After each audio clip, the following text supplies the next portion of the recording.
Maganda umaga sa iyo, kaibigan. Saan ka man naroon sa mundo, nais kong magdasal tayo at magpasalamat sa Diyos. Dakilang Ama sa langit, Ikaw ay aming pinasasalamatan sa iyong kabutihan. Maraming salamat sa aming hininga, kalakasan at mabuting kalusugan sa araw nito. Ama, kailangan namin ng iyong proteksyon, patnubay at provisyon. Kailangan namin ng iyong presensya na magbibigay kalakasan, ginhawa, kapayapaan at tagumpay sa bawat isa. Maraming salamat po, Ama. Sa pangalan ni Jesus. Amen. Kumusta ka, kaibigan? Kanina lang ay mulan. As you can see, merong tubig dyan. Salamat sa Diyos sa tubig ulan.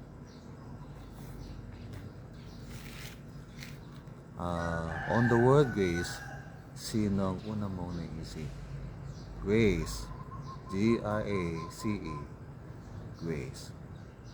Kapag ginawa nating adjective and grace, ito ay magiging gracious. Kapag sinabing grace, ito ay patungkol sa Diyos. John 3:16 says, For God so loved the world that He gave His only begotten Son, that whosoever believeth in Him should not perish, but have everlasting life. That He gave, that is all about grace. God was gracious when He sent Jesus Christ as our Lord and Savior. And He remains gracious because He is the same yesterday and forever. Ephesians 2:8 says, For by grace are ye saved by faith, not of works, lest anyone should boast. Verse 9. For by grace are ye saved. By grace, by the Lord Jesus Christ, we are saved. Grace. Grace is unmerited favor. Ito ay pabor na hindi natin mababayaran sapagkat ito po ay free. Libre po ito na ibinibigay ng Diyos sa mga tao nananalig at tumatanggap sa Panginoon Jesus bilang Panginoon at tagapagligtas ng kanilang buhay. Grace is Jesus Christ. Grace is gift, and grace is free. Gracious is the Lord. The Father is gracious, and the Son, Jesus Christ, is gracious because He voluntarily came to earth to die for us, to give us salvation. By His mercy, He shed His blood for our salvation, to give us eternal life. Jesus Christ is gracious. And that is why when He was on earth, what did He do to the people who came to Him? He healed the people. He cast out demons from the people. He fed them. He taught them. Kanyang tinuruan ng mga tao. He gave rest to the people. Spiritual rest po yan. And emotional rest. Mental rest. Again, ang sinabi niya sa Matthew 11:28. Come unto me, all that labor and are heavy laden, and I will give you rest. Jesus Christ is gracious like the Father in heaven. The Father in heaven is gracious. He sent Jesus Christ. Yes. And when we need rain, He sends rain. When we need sunshine, He causes the sun to rise for the farmers, for the plants to live and grow and bear fruit, for the animals, birds, and we human beings, upang tayo po'y mabuhay. God the Father is gracious. Hindi po siya maramot. God is generous. He is gracious. The synonyms of gracious po.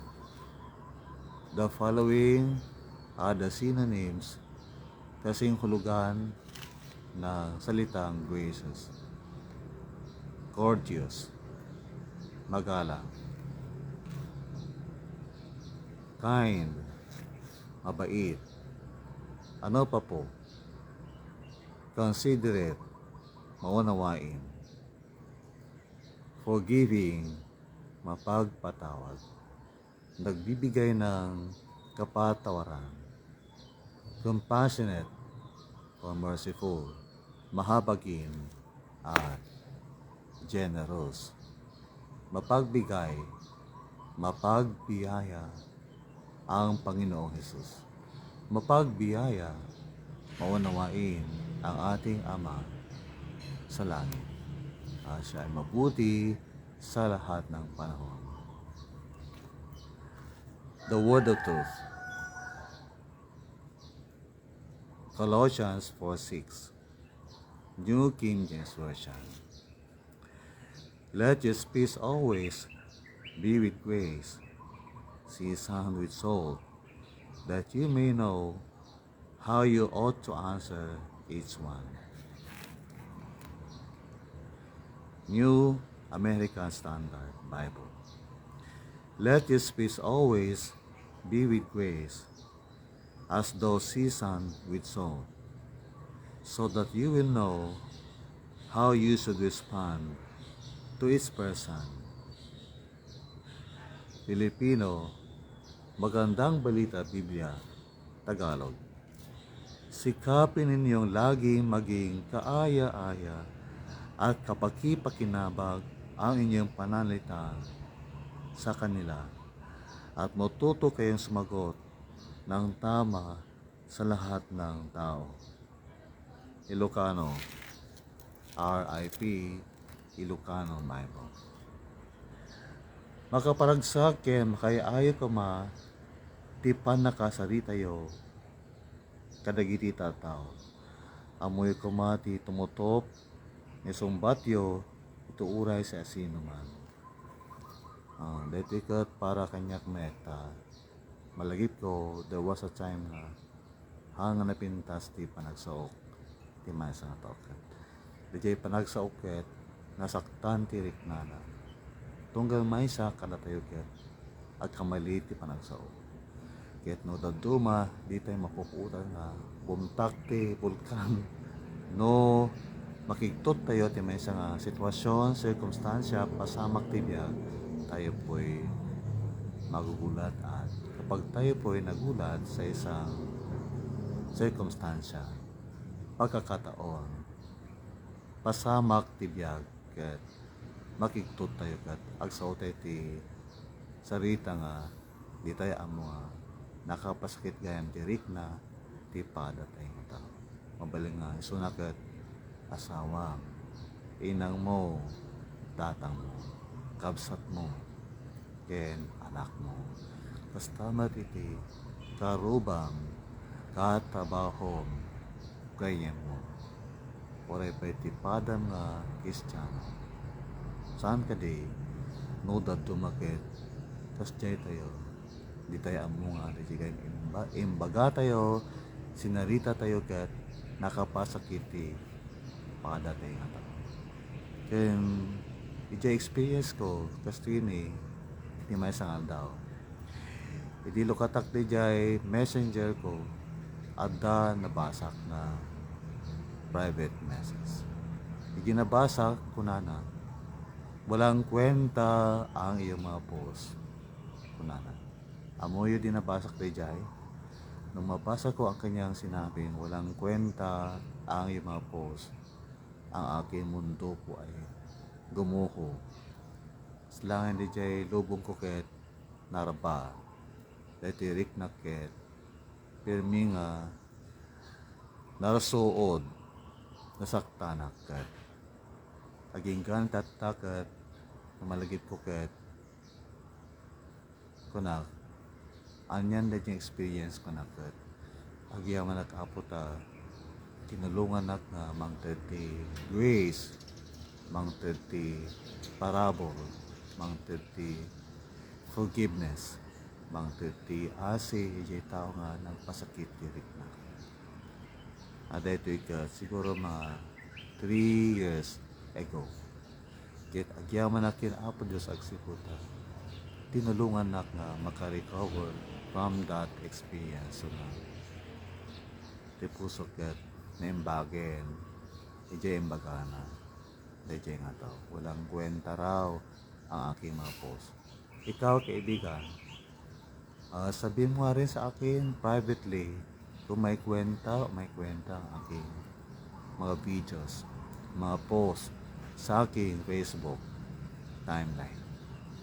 Ito pa, ito naman ang bata pa ako. Grade 5, I was 11 years old then. Ako po yung natusan aking teacher na magsulat sa aming pisara.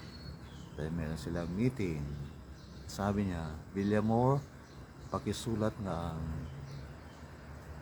mga bagay na ito sa aking lesson plan dahil kami merong meeting. At yun nga po, sabi niya, pagkatapos niyong magsulat at magkopya yung mga classmates, pakisabi sa kanila na umuwi na kayo. Wow! Alam niyo po ba ang feeling ko noon? Ang feeling ko po noon ay little teacher. At ako po ay sumunod sa aking teacher. That was Friday po noon. Then, come Monday, ang aking teacher po ay lumapit sa akin. William mo, parang mukha siyang galit. Kasi iba po yung boses niya eh. William mo, nasaan ang lesson plan notebook ko, sabi. Ma'am, di ba sabi niyo, akin pong ilagay sa inyong table. Akin pong tinurong kanyang lamesa na kanyang sinabi po na kung saan ko ilalagay ang kanyang lesson plan notebook. Siya pa sumagot sa akin. Wait lang po kasi po maambon sa akin. Kinaroroonan. Ako po ay pupunta sa lilim.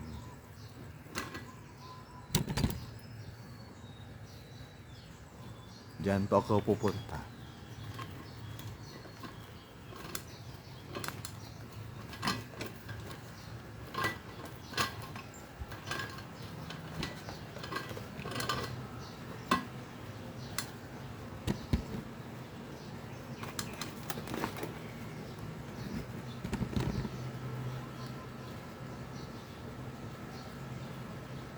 Pero madilim po. Wait lang po.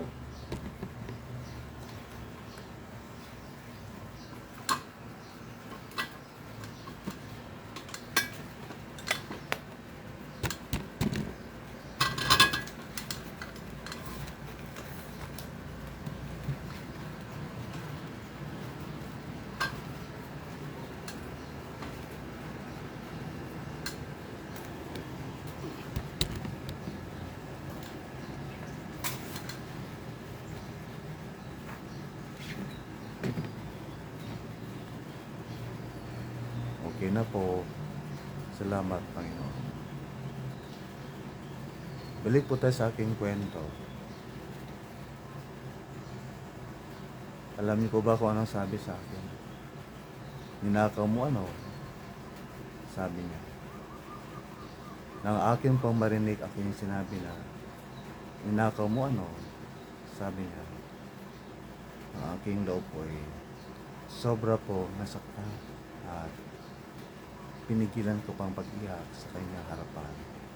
Pero ang aking puso po noon ay dumugo dahil sa sakit. Yan po ay aking tinimkim, itinago, at hindi po ko nagsumbong sa aking mga magulang, lalo na po sa aking tatay, sapagkat ang tatay ko po ay palaban. That was 1981 po. 1990, ako po ay kinasal na. After 9 years po yun. 1981, tapos 1990, ako po ay kinasal. At 1991 po, nalaman ko pong namatay na aking teacher na nagsabi sa akin na hinakaw mo ano. During that time, ako po'y nalungkot at ako po'y nagdasal. At sabi ko sa Panginoon Diyos, Panginoon, isasama ko po sa tabao ng aking teacher ang aking forgiveness sa Kanya. Sa Kanyang libingan, akin pong isasama aking kapatawaran sa Kanya. Maraming salamat po sa pagkakas. Ako po inyong tinulungan upang magpatawad po sa inyo. Yun po mga kaibigan ang aking nasama. Kaya nang akin po pinatawad ang aking teacher po na nakasira, nakawasak, nakasakit po ng aking damdamin po ay ang aking loob po noon ay tumaan. Kuminhawa po ang aking pakiramdam. Minsay ko po sa mga guro ngayon, tayo po mag-ingat sa ating speech, pananalita, dahil ang ating speech po ay maaaring kasakit ng damdamin po ng mga estudyante po ninyo. Kaya mag-ingat po kayo please, para hindi na po maulit ang nangyari sa akin noon. Ngayon po, kailangan po ng mga estudyante words of motivation, words of inspiration para sila po magpursige. Kung meron po silang ginagawang hindi maganda, hindi po nila sinusunod yung kanyang mga instructions, mga panuto, mga utos po sa classroom, hindi po nila ginagawa ang kanyang takdang aralin. Dahan-dahan lang po. Kausapin niyo sila na maayos po, upang hindi po sila masaktan at hindi po magiba, hindi po masira, hindi po gumuho ang kanilang puso po, damdamin. Kwento lang po, ako po ay instructor po ng Urdaneta City University. During major examination, ang aking estudyante po na nursing ay late po na pumasok. And sa po'y pumasok nung sila po'y nag-exam ng aking mga estudyante. At siya po'y lasing. Ang aking ginawa po noon ay akin po siyang kinausap privately tungkol sa likuran. Kasi naalala ko po yung ginawa po ng aking teacher noong ako po ay grade 5. Kung aking siya pong pagagalitan, maaaring tumuho ang kanyang loob o damdamin. Kasi hindi ko po alam ang kanyang nagdadaanan kung bakit po siya lasing noon na pumasok sa aking classroom. Akin po siyang kinausap ng malamanay, ng dahan-dahan. Sabi ko sa kanya, ang tawag ko po sa mga estudyante ko noon ay anak, bakit? Anong nangyari? Hindi kita isusumbong sa guidance counselor, pero makinig ka sa akin. Huwag mo nang ulitin ito ha. Huwag ka na ulit maglalasing. Ano man na yung problema, huwag mo nang ulitin ang ginawa mo ngayon. Mag-aral kang mabuti, anak. Pag-aral kang mabuti. Sige, so susunod kang mag-exam, sabi ko. Ayan po, I gave him another chance. Siya po nag-exam. And you know what po, after 15 years po, sapagkat 10 years pa po nagturo sa Urdaneta City University. 2003 hanggang 2020. Siya po yung nag-message po sa akin. Siya po yung nagpasalamat sa akin. Sabi niya, salamat po sir sa pinakita niyong kabaitan sa akin. Salamat po, sabi niya. Ngayon po ay nasa abroad na po siya. Kasama ang kanyang buong pamilya. Glory to God po sa aking pinento. Yung aking ginawa po ay by grace alone po. Hindi ko po kayang gawin iyon maliban sa biyaya po ng Diyos. Kaya, glory to God po sapagkat ako po'y kanyang tinulungan upang magpatawad. That's grace. Kung tayo po'y nagpatawad sa taong nakasakit ng ating loob, nakagawa po ng hindi tama sa atin, that's grace po, biyaya. Lahat po na ating binibigay sa tao, yan man ay kwarta, pera, tulong, pagkain, kapatawaran, konsiderasyon, at baba.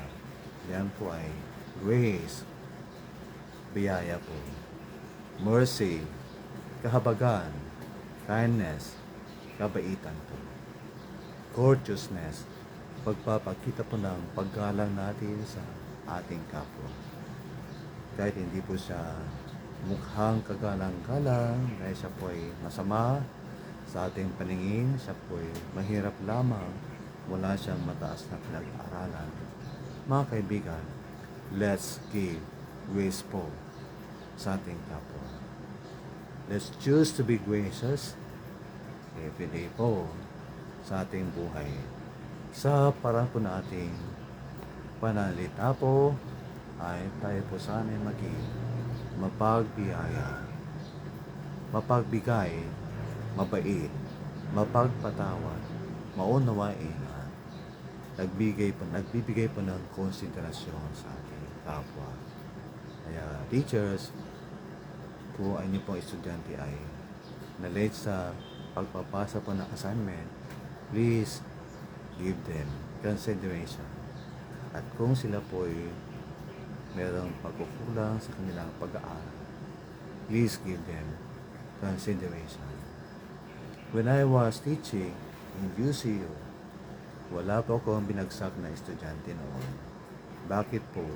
Kasi po, kinakausap ko pa ang estudyante. I'll give you another chance. Ito, gawin mo. Kung siya po ay hindi pumasa sa another chance, bibigyan ko po siya muli na another chance para siya ay pumasa po sa aking klase. Papuri po sa Diyos. Mga kaibigan, let's be gracious. Kung sakali mang tayo po'y magkamali, tayo po'y humingi ng sorry sa kapwa natin nasaktan. Siya man ay mas bata kaysa sa atin, siya man ay anak. At tayo po ang magulang, tayo po'y humingi ng sorry. Siya man ay asawang babae at ikaw ay asawang lalaki, na ang filosofiya ay ang lalaki ay palaging tama. Ayan po ang aking matagal na pinaglabanan hanggang dumating po yung time na ako po'y natutong humingi ng sorry po sa aking asawa. At nung ako po'y humingi ng sorry sa kanya, siya po'y gumaganda. Kapag ang asawa mo ay pumapangit, ang ibig sabihin nun ay hindi ka marunong mag-sorry sa kanya. Siya nasasaktan sa iyong ginagawa sa kanya. At siya ay na-stress sa trabaho sa bahay. Kaya tulungan mo siya, kaibigan. Be gracious, be kind to your husband, to your wife, to your parent, mother, father, brother, sister, anak, kaibigan, katrabaho, kapwa, mananampalataya, at lahat ng tao sa iyong paligid. Be gracious. Kaya tayo po sana ay palaging maging gracious po. Magbigay po ng biyaya sa ating kapwa. Huwag po natin kalimutan ang Colosas 4:6. Atin pong alalahanin ang bersikulo ito sapagkat ito po ating higing gabay sa ating buhay araw-araw bilang isang leader. Kung nagalit ka, kapitan, dahan-dahan lang. Yung galit na walang po, walang o. Yung galit na tama, yung galit na matututo ang iyong mga CBOs, BSWs, kagawad, at iba pang tauhan. Teachers, ganon din po sa managers ng bangko, ng opisina, presidente, at iba't ibang leader po ng isang institusyon, asosasyon, organisasyon, at maging sa simbahan. Mag-ingat po tayo sa ating sinasabing wika upang hindi po gumuho, masaktan ang damdamin po ng ibang tao. Dahil tayo po ay nagkakamali kung minsan, tayo po sana ay matuto sa isang minsan lamang pagkakamali at tayo po sana ay matutong humingi ng sorry. Yun po aking natutuhan sa buhay. Kaya kung maaari lang po sana, huwag na po sana tayo magkamali-mali at tayo po sana ay humingi po ng sorry. Pero kung minsan po, tayo po ay nami-misinterpret po ng ibang tao, kung ganoon po, huwag po tayong magkingkin po ng sama. Tayo po mag-release, magbigay po ng grace sa ibang tao. Maganda umaga sa akin. Pagpalan kayo ng Diyos. Pagpalan ka ng Diyos, Punong Barangay Bobot Damias Turongon, Pangawan Barangay Council.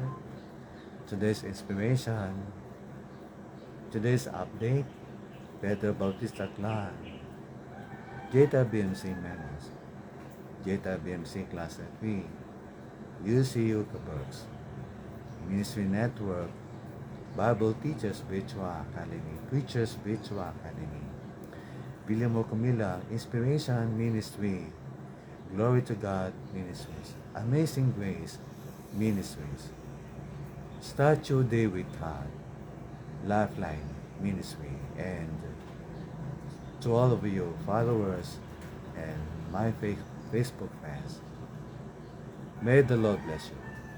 I declare healing if you are sick, strength if you are weak, peace if you are troubled and worried, and solution to your problem if you are facing problems right now. Victory if you feel defeated, and joy if you are sorrowful. Happiness if you are sad. Prosperity if you are poor, spiritually and materially. At the right side, God will prosper you. Just always cling to God, kumapit po sa Kanya, manalig sa Kanya, magtiwala sa Diyos at palaging sundin ang Kanyang kalooban sapagkat ito ang susi ng bendisyon, pagpapala ng Diyos sa inyong lahat.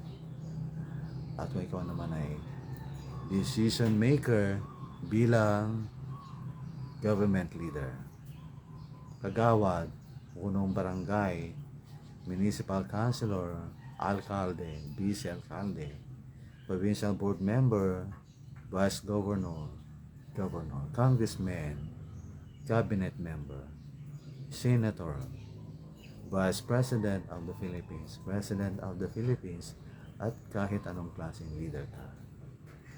I declare wisdom for you from the Lord. Good morning. God bless. Ako po si Bill Camilang, Lifeline Minister o yung life coach. Ako po ay brain aneurysm survivor by God's grace. At ako po ay may silbi ngayon by God's grace alone. Maraming salamat po sa pagbisita sa akin at pag-send po ng financial support sa akin. Here and above. Maraming salamat po.